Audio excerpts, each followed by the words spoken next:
Grabe. Now, napakaraming promises ang Lord sa Bible. Actually, ang daming mga pangako na pwede ninyong pakawakan. Pero tandaan na hindi lahat ng pangako sa Biblia ay para sa atin. Pero mayroon tayong nakukuha ng lesson doon sa ibang mga promise ng Lord sa kanyang mga sinaunang mga tao o sa lumang tipan. Napakarami hindi na natin kayang isa-isahin. During lockdown, ang dami nagpo-post, "The Lord is my light and my salvation." Hindi ako matatakot dahil ang Diyos ay lagi kong kasama. Subalit may iilang mga Kristiyano yung nagtatanong, kung talagang ang Diyos ay tapat, kung talagang ang Diyos ay nagmamahal sa kayong bayan, bakit ang daming mga Kristiyano tinamaan ng sakit? Why both Christians and non-Christians suffer? Bakit? Kung Kristiyano ka, di sana hindi ka tinamaan, tinaplan. Kilala niyo po si Arnold Lipano? Si Arnold Lipano, isa sa mga sikat na singer, Christian singer. Isa sa mga, maliit pa lang ako, gusto ko yung song niya na Tulay. Yung pamagat Tulay. Tinamaan si Arnold Lipano ng COVID. Alam ko na, nakita niyo na siya kasi na siya ng Jessica Soho. Yung humugot siya ng lakas dun sa song na sinulat niya, yung Lead Me Lord. Siya rin ang sumulat ng Dakilang Katapatan. So bakit kahit Kristiyano hindi namaan? Bakit kahit Kristiyano ay nakaranas ng hagupit ng umagsik ng salong na yan? Nasaan ang hustisya?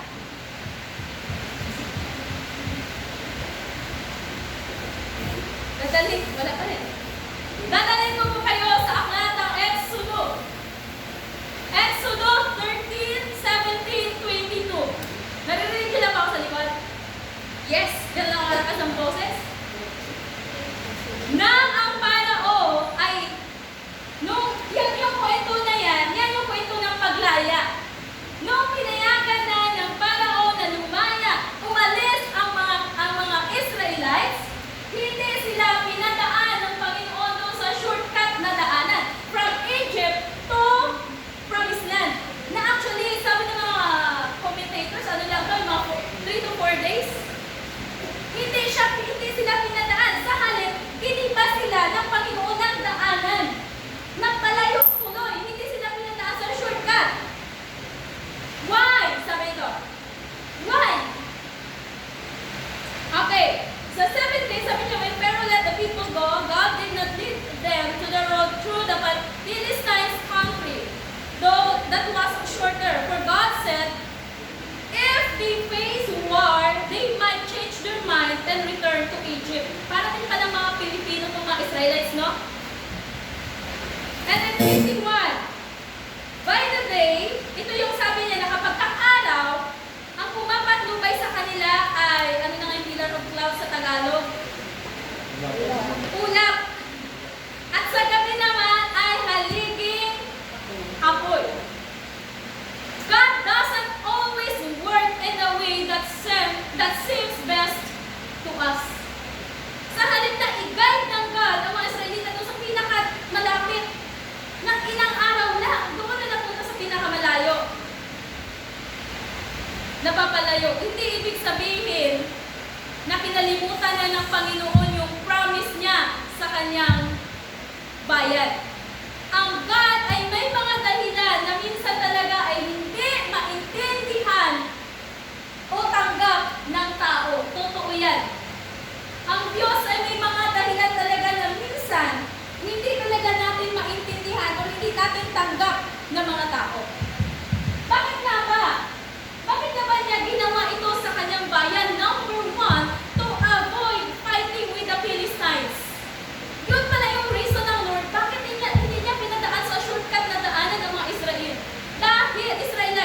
Dahil hindi pa sila handa na makipaglaban sa kaaway. May about ilang taon silang alipin?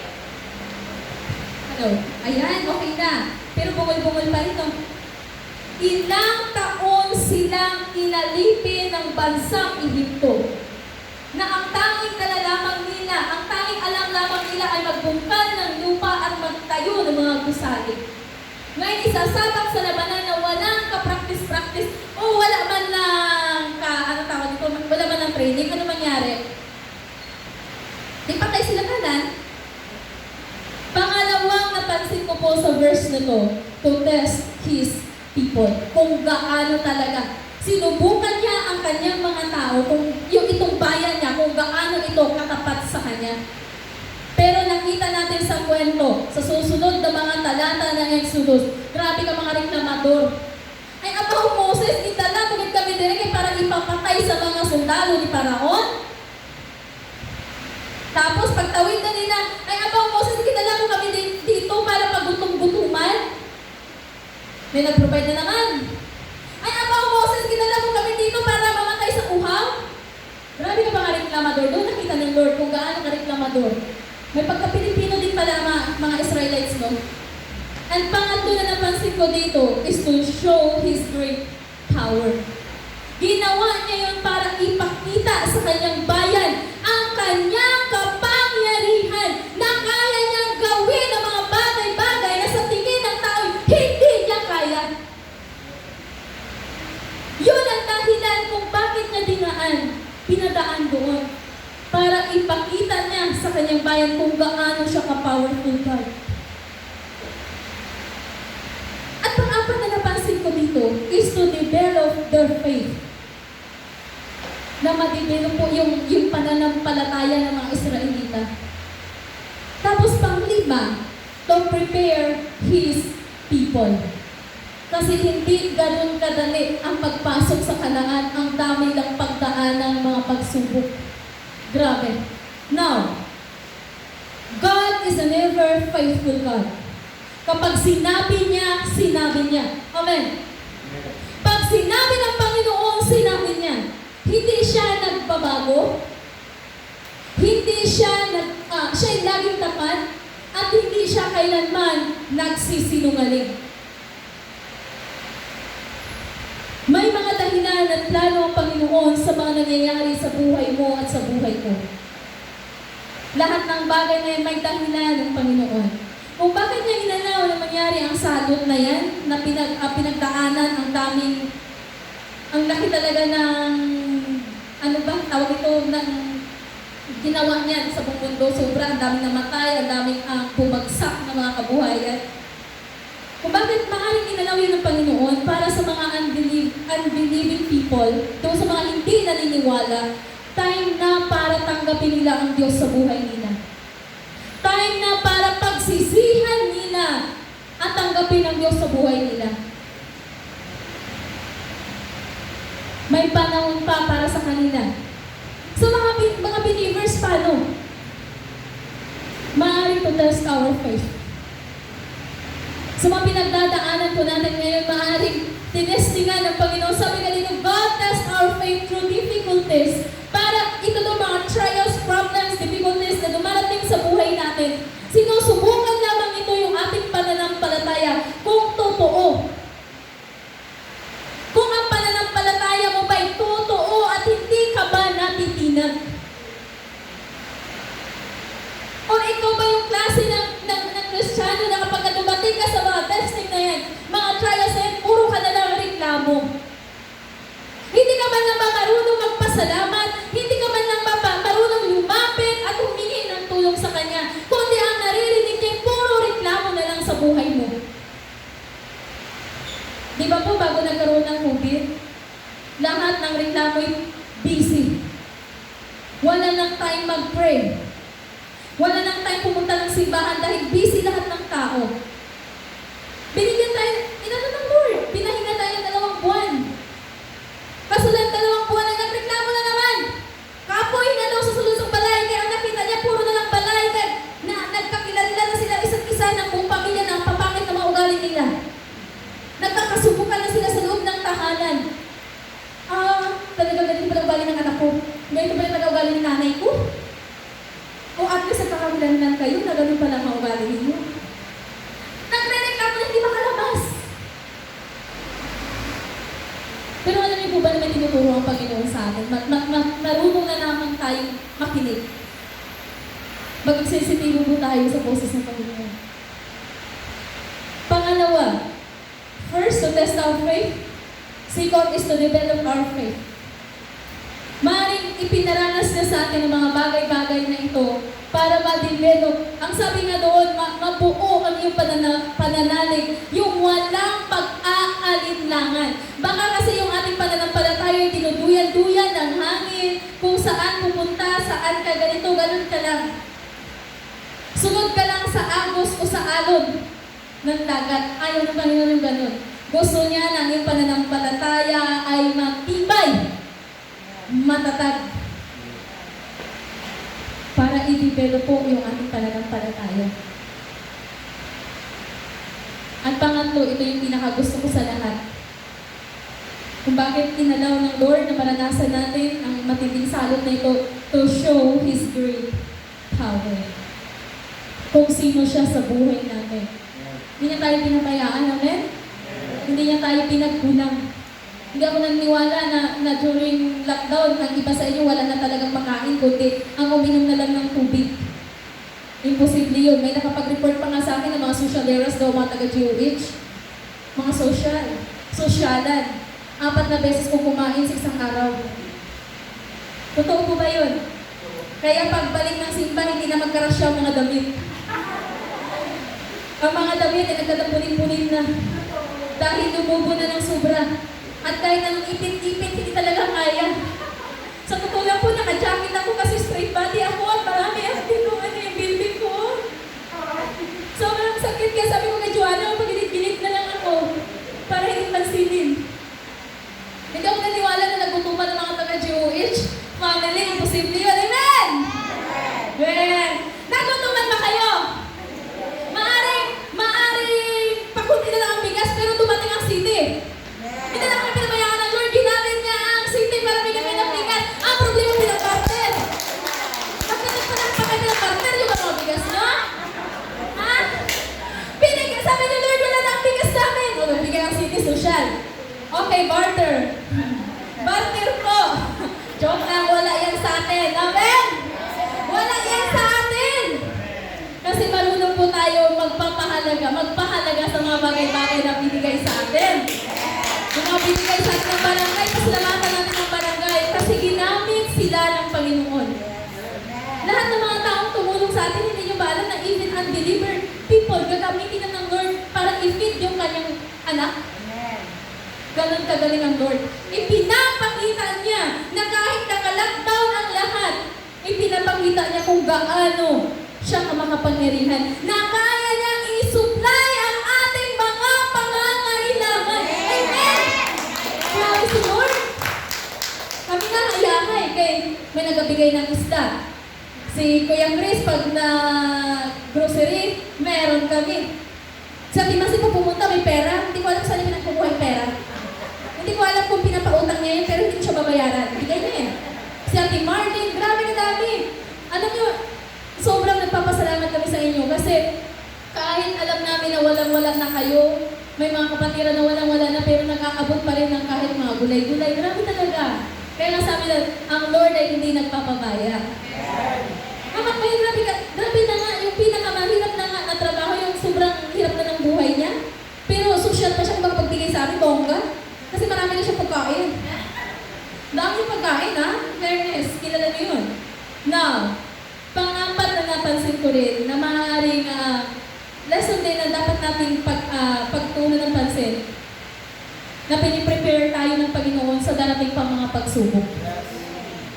Na inihanda niya lang tayo.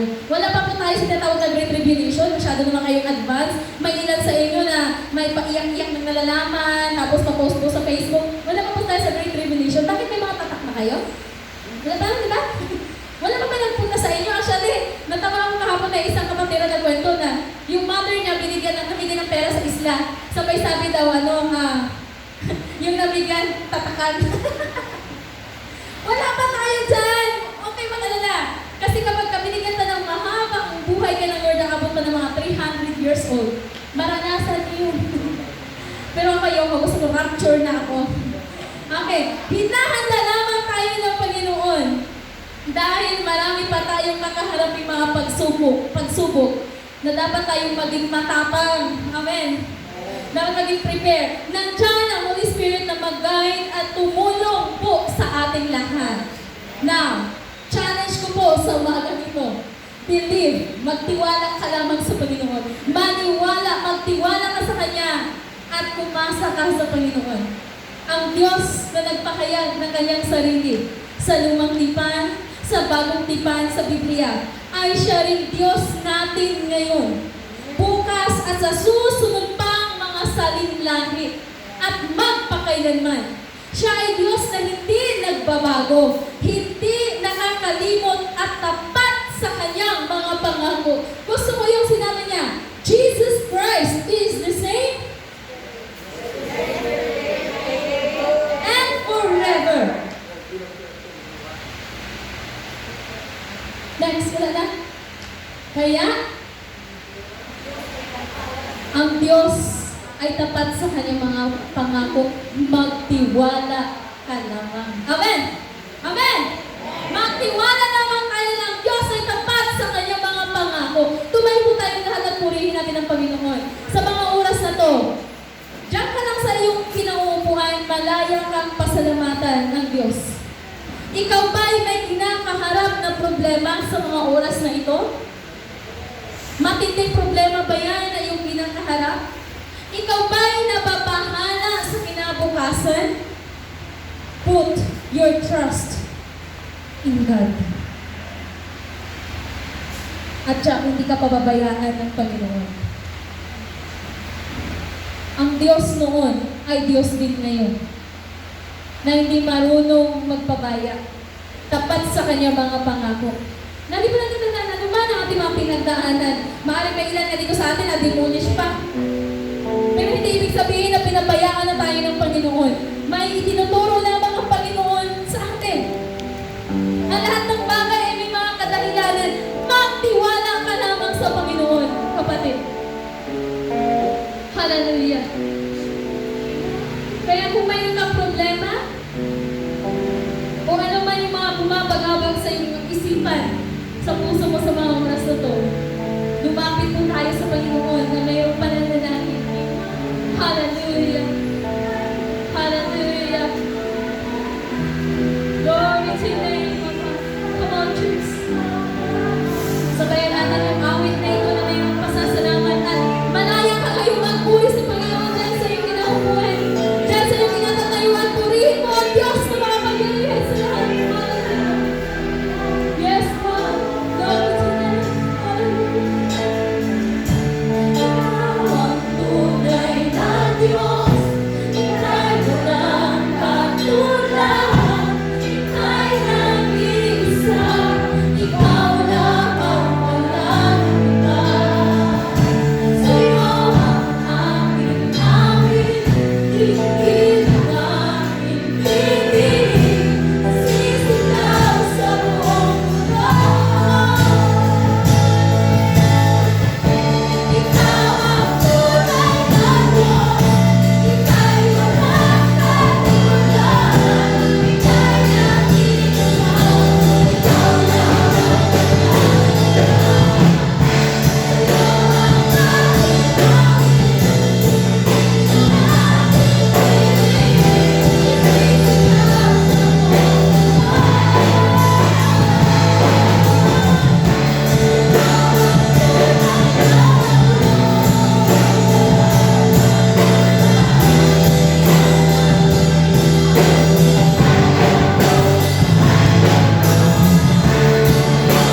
mo kami palakasin.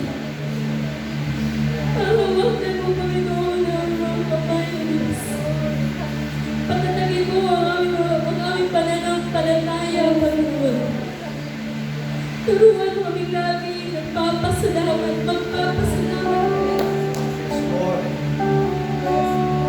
hindi lamang po sa mga blessings na aming natanggap, kundi Lord sa kung sino ka sa buhay namin, Ama.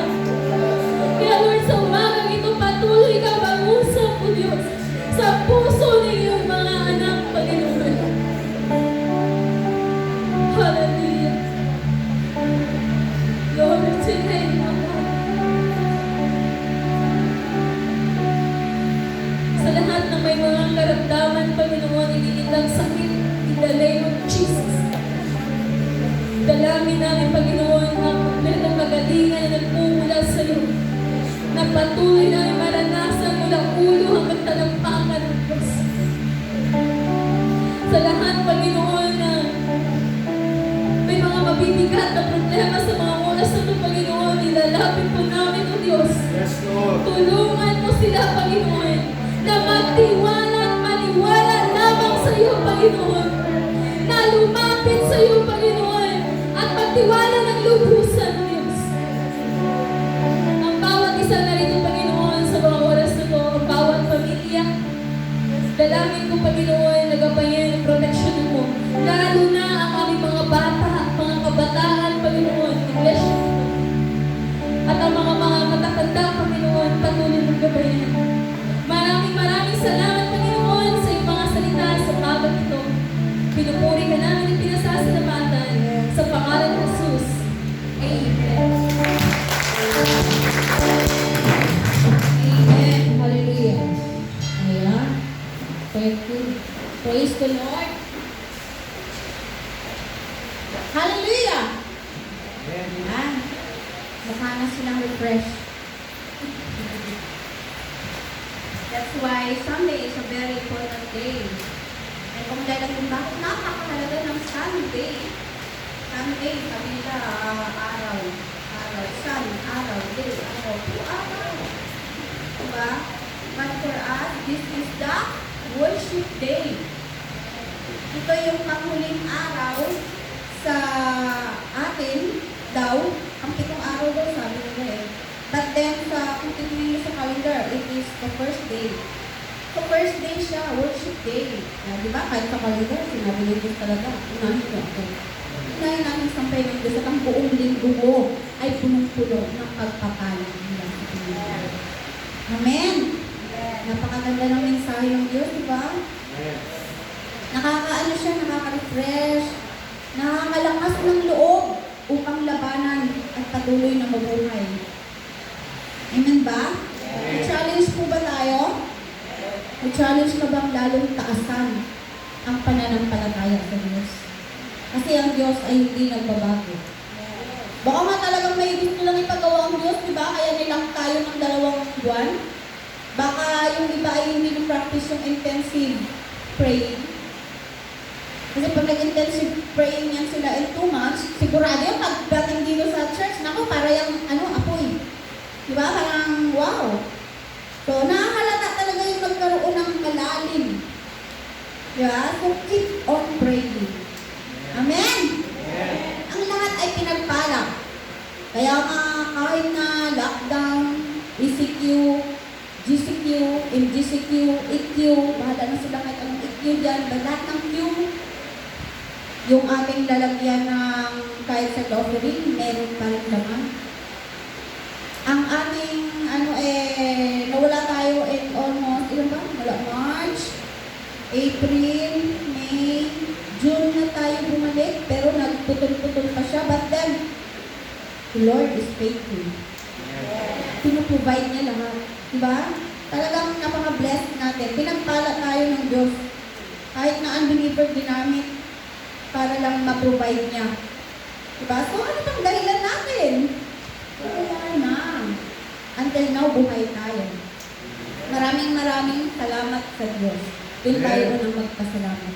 Pasalamatan natin ng Panginoon dahil kahit na na-lockdown tayo ng ilang buwan at sabi nila ibagsak ang ekonomiya At sabi nila ay wala na daw, yung iba daw ay walang pera. Huwag mo sasabihin wala kang pera. Sabihin mo lang, wala kang barya.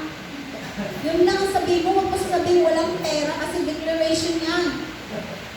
Pag sinabi mo wala kang pera, wala ka talagang pera. Pero pag sinabi mo, wala pa kasi akong barya. Ibig sabihin may nakatago kayong buo. Or may darating na buo. Amen! Yan. Kaya maraming salamat sa patuloy na sumusuporta sa church. Samantala itong pagkakataon na ito para sa ating lahat, sa mga naniniwala at talagang mataas ang pananampalatayang pinagpapala sa ng Diyos. Kami po ay kumakatok sa inyong mga puso sa oras na ito. Kami po ay nangailangan ng mga donations. Donations pa! Baka gusto nyo pong magbigay kahit na kunting alcohol, isang galon, mga ganon, tignan yun. Mask, diba? Gloves, or anything. Baka hindi po ka ng Panginoon sa oras na ito. Kawawa lang yung church. Gusto kong bigyan ng isang box ng mask. Gusto kong bigyan ng 2 galon na, ay ito, bigyan ng project, bigay ko na lang po sa church. Kasi, oh, amen! Hallelujah! Bigas. Ay, bigas! O di ba, pinagpapala kayo, nakita nyo, may mga blessing na naman para lang sa inyo. Kaya ikaw, yan ang sarili mo. Para tanggapin ang mga blessing na ito at maging pagpapala ka sa kapwa mo. Hallelujah. Kami kasi yung mga binanggit ni Pastora, I believe isa yung paniniwala namin. Bless your church, bless your pastor, and the Lord will bless you more. Amen! Maraming salamat po. So patuloy po ang gawain ng Diyos. Every Friday po, meron pa rin po. Kung hindi naman po at imposible sa inyong makarating dito, limited lang po kasi yung mga attendees. Dahil nga po, tumutupad pa po tayo sa protocol. Kayo po ay malayang-malaya, manalangin sa inyong bahay. I-ano nyo lang po, i-reserve nyo yung time between 4 hanggang 6 o'clock ng hapon tuwing Biyernes. Napakalaking oras na pinigay sa atin ng Diyos sa buong linggo. So yung 4, 5, 6, 2 hours lang po yun. Tayo ay uupo, kukunin si Bible, at tawagin si mga anak. Halika, dito tayo, magbulay-bulay tayo ng salita ng Diyos upang tayo patuloy na maging malakas. Amen? Sino po dito yung continuous na po yung kanilang gawain sa bahay? Yung meron na silang small gathering. Yung family po nila ay talagang nag-uusap-usap na. Kahit na hindi man yung formally po na nag-share ng si tatay, at least nag-sharing kayo. Diba? Si anak, pinapasaulo mo na kahit ng maiksing verse. Tapos, ano po pagkaintindi mo? Ganun po. Umpisahan po natin dahil ang Diyos ay malapit nang dumating. Sabi niya, ang manatiling tapat ng wakas, siyang kaliligtas. Baka pag dumating yung time na nasa harapan na yung anak mo at binabantaan ka na, sabihin mo, ito na pong kamay ko, tatatan niya na ako. Huwag mo lang pong sakta ng anak ko. Who knows? Diba? It is just a preparation for us. Hallelujah! Tumayo po tayong lahat, pasalamatan natin ng Diyos. Kala nyo, magsisermon ulit ako, no? No. Just a reminder po. Hallelujah. Hallelujah. We thank you so much, Lord. Hallelujah. Pasalamatan natin ng Diyos sa oras na ito. Salamat, Panginoon. Hallelujah. Hallelujah. Hallelujah. We worship you, Lord. We thank you so much, Panginoon. Salamat, Ama, sa oras na ito. Salamat, Panginoon, sa gawain ito, Lord, na patuloy mong ibinibigay sa amin ang kalayaan, ang pagkakataon na magkatipon kami, sambahin ka sa espiritu at katotohanan. Sinasamantala namin ito, Panginoon, habang kami ay malaya na magpalakasan sa bawat isa. Salamat sa iyong mga salita. Salamat sa iyong likod na patuloy mong ginagamit sa nagdala ng iyong mga mensahe. Sa buhay, Panginoon, ng aming mahal na pastor, sa kanyang pamilya. We thank you so much, Lord. We praise your holy name, Lord. Salamat, Ama, sa patuloy mong pagkilos sa kanya, Panginoon. Salamat sa lahat ng patuloy na nagiging instrumento upang pagpalain ang iyong tahanan ito, Diyos. Salamat, Panginoon, sa katugunan mo sa bawat panalangin ng pusong naririto, Panginoon. Salamat, Lord, na ang lahat ng anak kong naririto ngayon ay patuloy mong pinagpapala at pagpapalain pa, Panginoon. We believe in the mighty name of Jesus na ikaw ang magbibigay ng trabaho sa lahat ng walang trabaho, Panginoon. Ikaw ang mag-bless sa mga